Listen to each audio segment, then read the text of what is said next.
আসসালামু আলাইকুম। সাদিয়া কুকিং হাউসে সবাইকে স্বাগতম। আজকে আমি আপনাদের সাথে খুবই মজার একটি রেসিপি শেয়ার করছি, আর এই রেসিপিটি হচ্ছে গরুর ভুঁড়ি। এটাকে গরুর ভুঁড়ি বা গরুর বট হিসেবে আমরা জানি। এই গরুর ভুঁড়ি বা বট ভাত বা রুটি, পরোটার সাথে খেতে খুবই মজা লাগে।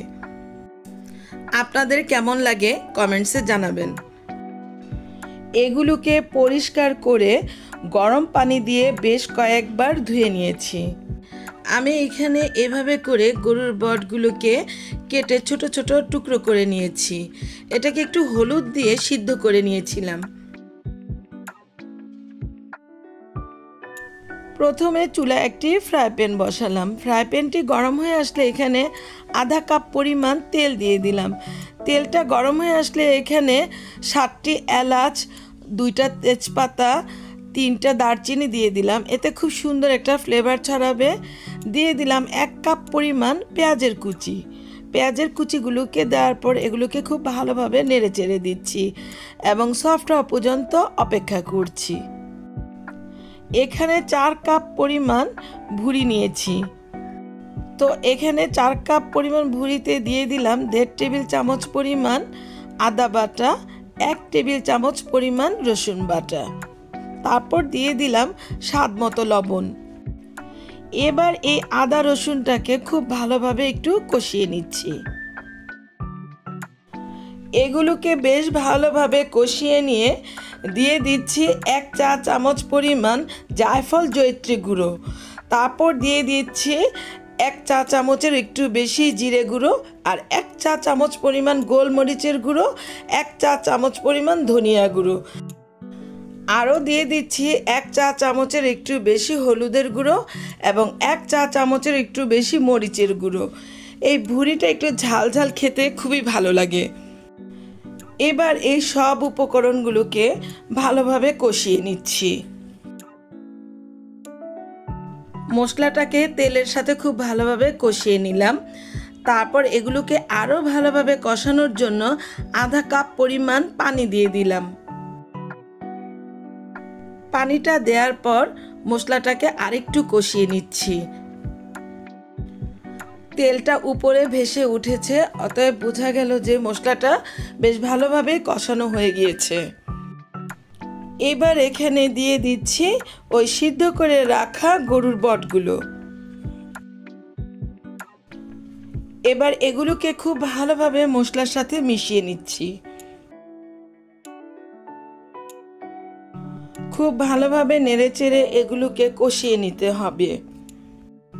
এ সময় চুলার আঁচটা কিন্তু মৃদু থেকে একদম নিচুতে থাকবে, নতুবা পুড়ে যাওয়ার সম্ভাবনা থাকবে।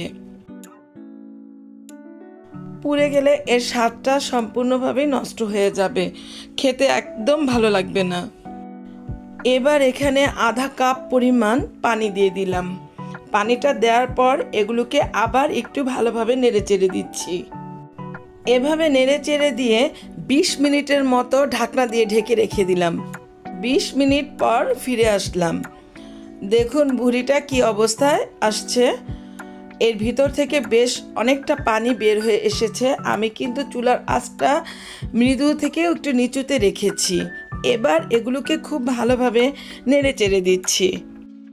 এগুলোকে বেশ ভালোভাবে নেড়েচেড়ে দিয়ে 1.5 কাপেরও একটু বেশি পানি দিয়ে দিলাম। পানিটা দেওয়ার পর নেড়েচেড়ে দিয়ে 2 ঘন্টার মতো আমি এটাকে ঢেকে রাখবো। 2 ঘন্টা পর ফিরে আসলাম। দেখুন পানিটা শুকিয়ে গিয়েছে। এটাকে এবার একটু ভালোভাবে নেড়েচেড়ে দিচ্ছি।